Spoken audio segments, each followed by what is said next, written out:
Hello guys, आज मैं explain करने वाला हूँ डीमन एम्परर नाम की एक मानवा।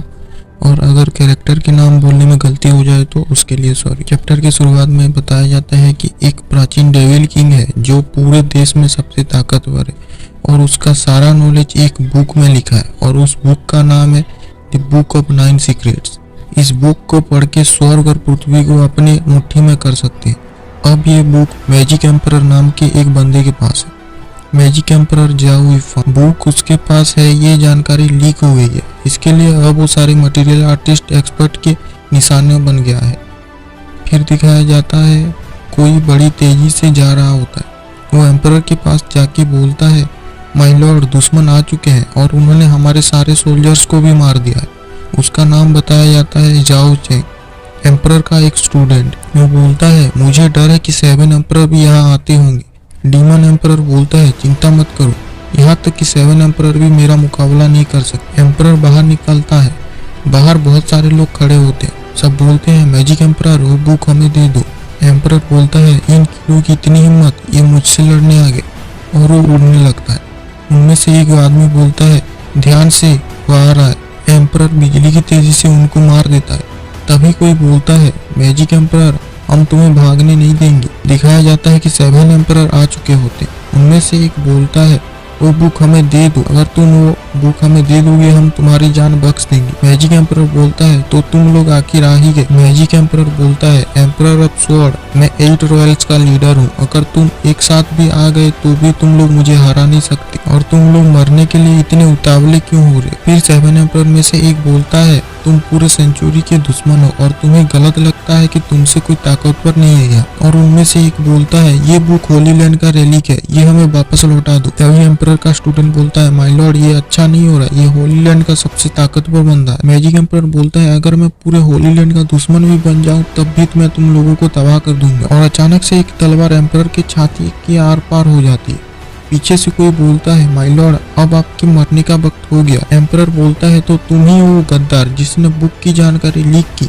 जाओ चैन, मैंने तुम्हें बड़ा किया, तुम्हें सब सिखाया, फिर भी तुमने मुझे धोखा क्यों दिया। जाओ चैन बोलता है, भले ही आप मेरे मास्टर हो, पर आपको दी बुक ऑफ 9 सीक्रेट्स अकेले इस्तेमाल नहीं करनी चाहिए थी।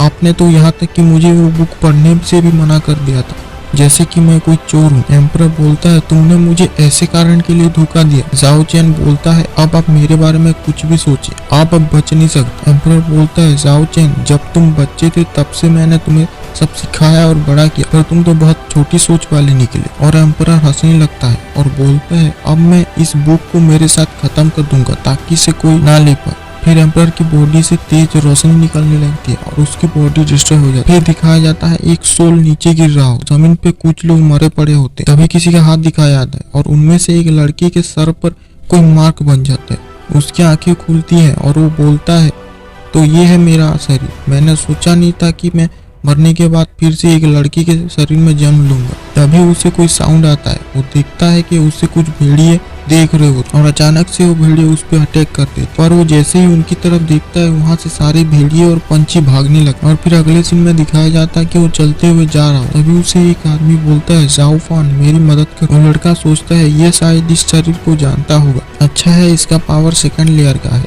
मैं इसे यूज कर सकता हूँ। मैं इसकी पावर सोख लेता हूँ। और उस आदमी के सर पे अपना हाथ रख देता है। वो आदमी बोलता है, ये तुम क्या कर रहे हो, तुम जाओफान नहीं हो, कौन हो तुम। वो लड़का बोलता है, हाँ तुमने सही कहा, मैं हूँ मैजिक एम्परर। फिर वो बोलता है, the 9 secret technique drain touch, और वो उस आदमी की पावर सोखने लगता है। फिर सुबह का सीन दिखाया जाता है और एम्परर बैठा होता है और उस आदमी का स्केलेटन साइड में पड़ा होता है। फिर वो बोलता है, सुबह हो गई, मुझे लगा नहीं था कि पावर सूखने में एक रात लग जाएगी। फिर वो कुछ अटैक करता है और उससे एक बड़ा सा पत्थर टूट जाता है। फिर वो हंसते हुए बोलता है, एम्परर ऑफ स्वॉर्ड, मैं तुम्हारे पास जल्दी ही आ रहा हूँ, जब मैं होली लैंड वापस पहुंचूंगा तब तुम सब लोगों का आखिरी दिन होगा। वो जाते हुए बोलता है, ये बॉडी 0 से 5th लेयर तक तो आ चुकी है और लगता है मुझे होली लैंड जाने में बहुत टाइम लगेगा। तभी उसे कुछ फील होता है। वो नीचे देखता है तो कुछ लोग होते, वहाँ एक आदमी और एक लड़की होते। वो आदमी बोलता है, तुम लोगों ने हमें धोखा दिया है। और वो आदमी का नाम होता है पेंग टोंगलिंग और वो लू फैमिली का हेड गार्डियन होता है। नीले कपड़े वाला आदमी बोलता है, पेंग टोंगलिंग, मैंने तुम्हें बोला था हमारे मामले में दखल मत देना। उस आदमी का नाम होता है सुन गंगजिया और वो लू फैमिली का सर्वेंट होता है। तभी वो रेड ड्रेस वाली लड़की बोलती है, सुन गंगिया, हुई लॉन्ग ईशान कई पीढ़ियों से लू फैमिली का मटेरियल आर्टिस्ट है, हम तुम्हें वो कभी नहीं देंगे, चाहे हम उसके लिए मरी क्यों ना जाए। एम्परर सोचता है, लगता है लू फैमिली मुसीबत में है और ये लोग गुंडे हैं। गुंडे, लू फैमिली, ये एहसास कैसा? आखिर इनके साथ मेरा रिश्ता क्या है? अच्छा होगा कि मैं यहाँ से चला जाऊँ। और जैसे ही जाने लगता है उसे कुछ होने लगता है और वो तलवार निकाल लेता है और उसी के साथ ये चैप्टर खत्म हो जाता है।